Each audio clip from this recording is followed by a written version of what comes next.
Good evening. We welcome you here today as we talk about Eros' journey with Media Asset Management System. Thank you, Swapnil, for taking our time Thanks, today. Anand. Thanks.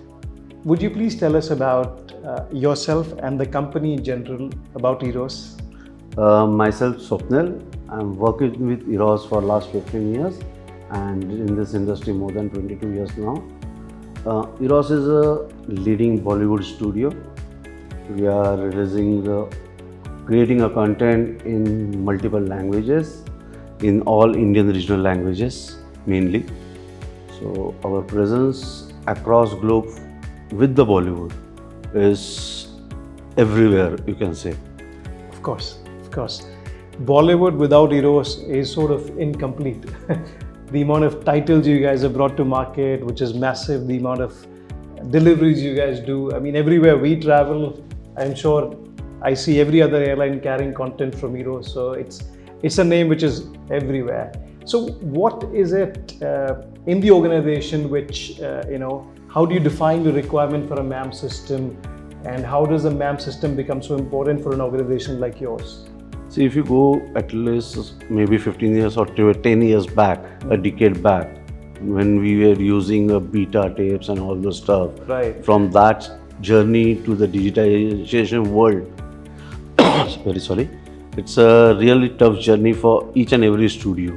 Absolutely. And Eros is having more than 12,000 titles for very long time now, which are perpetual as well as some different types of rights. Yeah. And to monetize those, we need on-the-fly deliveries. Correct. So definitely we required some digitization system where we can help our sales force to monetize those titles in the market and deliver those titles so studio can do quickly. That's the reason we come up with the MAM, Media Asset Management System. So we using Media Asset Management System more than now 12 years. Wow. Managing 12,000 titles is not an easy job, of course. It takes a lot of effort, and then comes along a lot of metadata with it and so many things. And especially you guys deal with very complex formats, as I understand. DPX and DCP packages, which makes it all the more difficult. Exactly. So Swapnil, what was your driver for migration? And how did you evaluate the new system? What were the processes to find out what is the best system to go with? It was a really tough time for us when we started as a MAM a decade back, and then the content is getting changed, content quality is getting replaced, your time for the studio to delivery is different. Changing. And nowadays everything, each and every customer or sales guy is required to deliver immediately. Absolutely. So those are the major challenges where we face. Everybody needs it today. Today, yeah, that was our industry's challenge. So there we faced the issue and we need to come up with new application or new world's technology which is available. We evaluated several applications for a MAM. We brainstormed, we done a POC, we done a couple of months POC. Wow. With each and every guys. And then we choose something. That's the reason we are sitting here. We choose EMAM, and with that EMAM we are very confident now. It's a cloud-ready platform which we choose. We can integrate multiple technologies with that, and we can deliver much better way. That is the right approach. What we feel, internal team, and then we finalize the EMAM. Lovely. So all your team members were trying out the system, evaluating individually. Yes, we work on that system, not only EMAM but several systems. That's what I said, POC. Couple of months at least. Wow.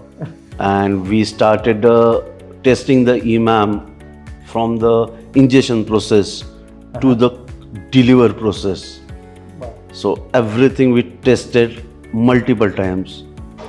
The full workflow from Full the very workflow, beginning yes. to the end, capturing all the moments. Yes, from the edit, from the restoring from archival, from delivery point of view, everything. course. But migration in itself can be a really daunting task. So how did you all plan this and finalize? Because moving the content from one system to another itself is a nightmare. You think It's about always a nightmare. It's always a nightmare. But you can say we done, our team, studio team mainly, done a really good job. We brainstormed with them, being an IT head. I sat with them, understand the requirement. Right. We moved from the earlier editing suite, that is the FCP, to Adobe Premiere. Wow. So those are the changes we done internally. So those are key points, or our complete team works on that. We've done brainstorming on that to get a proper system which can be helpful for at least next decade. Brilliant. So amongst these ecosystem, what is the final solution that you finalize, with the different components? Okay, for the media asset management, yes, we finalize EMAM, Impress system. For the transcoding workflow, we finalize Atemi. Lovely. For HSM, we use Atempo.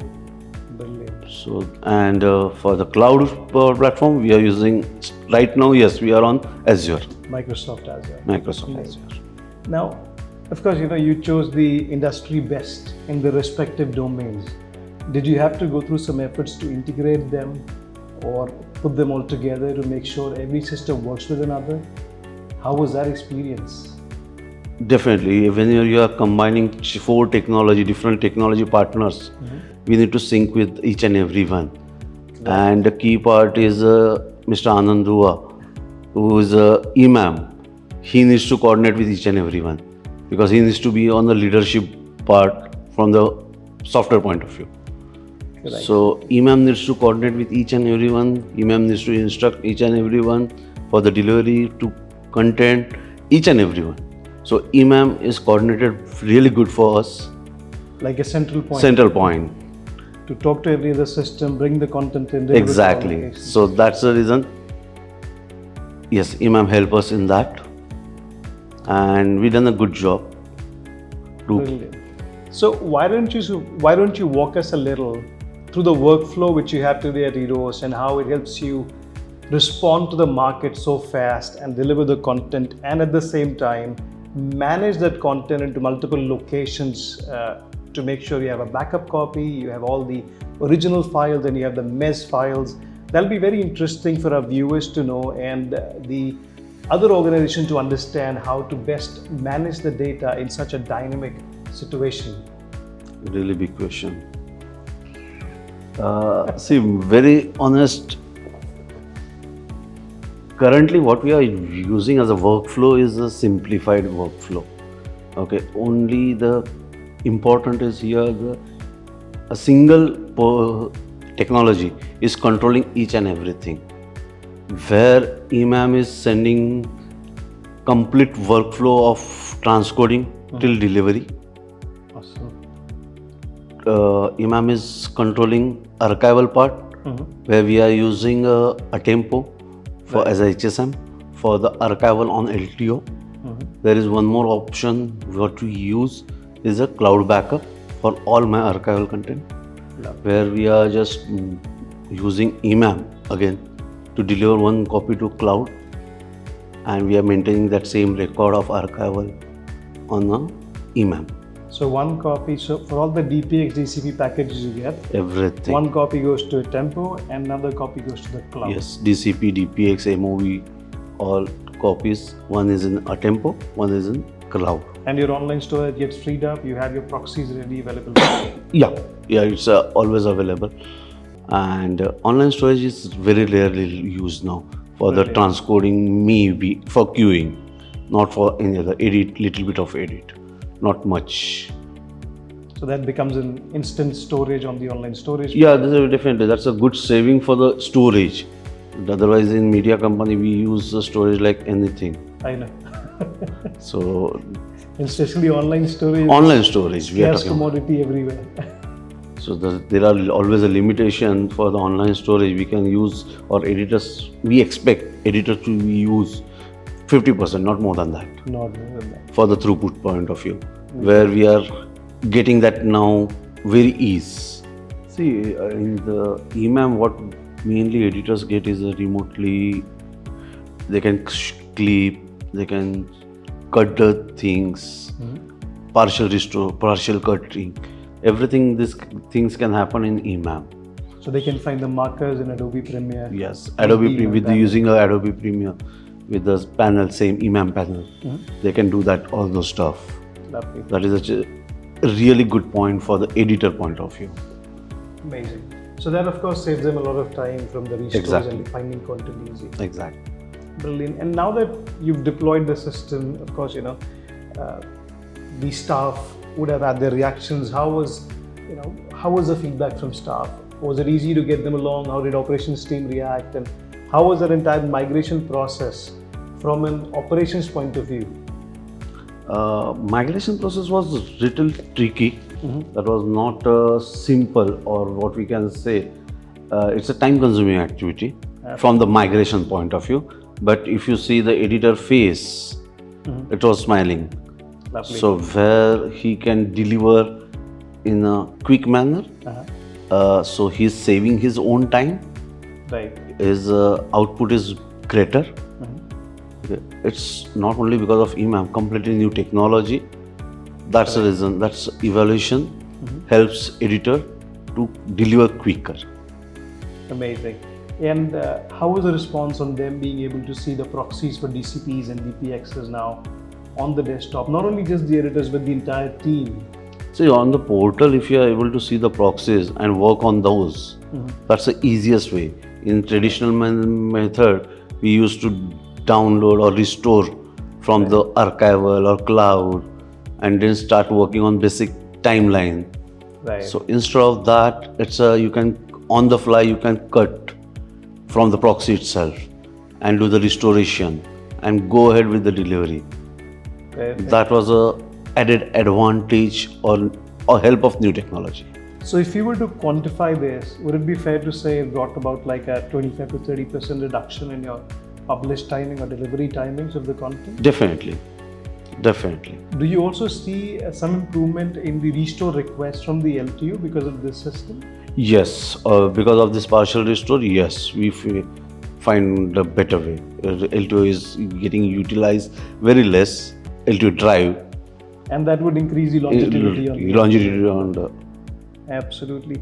And how would you, if you were to quantify and say, if there is a reduction in the amount of time spent on the restores and then the compiling of it, that would be quantified, would it be fair to say we're looking at about a 40% time saving or labor saving for this restoration to publishing activity now? Yes, I guess we did that, and we are able to achieve that.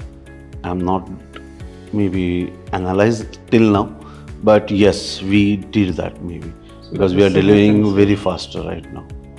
Brilliant. So Swapnil, this would have involved a considerable engagement with EMAM team, I believe. You would have spoken to implementation team, the support team eventually, now that you've been using the system for a while, and I'm sure you would have gotten some training also. Exactly, we got at least 3 to 4 times training. Lovely. Including me. I took a EMAM training from the implementation to the support part. Brilliant. Nowadays we don't talk to EMAM for the support also, because the system is really rigid, and yes, there are certain issues maybe because of workflow which we raise to the EMAM support team. And yes, it's on over email we get a support. Sometime we can pick up the phone and call them to get a help. They are easily available. That's main point. And yes, ETA, if you can say, ETR will be somewhere around max 24 hours, not more than that. Brilliant. So we are happy with support, but nowadays we are not talking with support guys anymore. So that's the benefit of training. Benefit of the training, yeah. Amazing. So with this system, is there anything else you would like to share? Any other advantages or anything, any other experience you would have had until now? With EMAM? Yes. With EMAM, there are lots of experiences. I can go back to the couple of years and say while the implementation, the team was very enthused, where we were as per US timing. Right. They come to on board or calls for the implementation in the morning, India time. Wow. So at their 5 a.m. in the US, the team was available here at 5 p.m. in India. Yes, that was a thing. Because we are Indians, we don't work late hours. So on V hours, we don't work. Makes sense. Yeah. Makes sense. So that way, Imam team work really hard for us, and we also work hard for them. Indeed, to make a project success, it has to be a commitment. From So both. it's, I guess, if I'm not wrong, implementation take max 2.5 months, not more than that. Including the development. Everything. Completely integration. And this involved a lot of development because there were multiple parties and Multiple integrations were there. That's So 2.5, 3 months, not more than that. it's impressive. So that was really great. But we had a very good hot discussions. Still, I'm waiting when the EMAM guys will come to the Mumbai office. Absolutely. So how do we see your future plans with respect to the MAM system and the workflows? Where do you yourself, see Eros going with this in future? We'll prefer to go in future, maybe after 5-10 years. The technology is more growing or the evolving. What would like to be, everything should be on cloud. Right. From the editing till delivery. That's what I'm preferring specifically. So from the way right now the technology guys, IT professionals, they are working from home. Still they are able to deliver. Right. So my studio guys should be able to deliver In a similar manner. That was definitely technology will help us in the next couple of years because bandwidth is really getting improved. Absolutely. In India. So definitely we'll expecting that so we can get that throughput from the cloud. Indeed. Thank you. This has been a very interesting session. Lastly, before we end, for other organizations and people who are looking at onboarding MAM systems, would you have any suggestions on how to evaluate, how to find out, and how to finalize, or what things to look for in a MAM system? I will say go with the POC. I am not a great guy to suggest anyone first of all, but I will suggest go with the POC, check your complete workflow, then decide. More pragmatic approach. Yeah, simple. Absolutely. Keep it simple. Keep it simple. Well, thank you so much for being Thanks, with us. Anand. Thanks, Anand. It's been a pleasure. Thank you, guys. I hope you enjoyed the session, and feel free to reach out to us for any more questions. Have a great day. Thanks.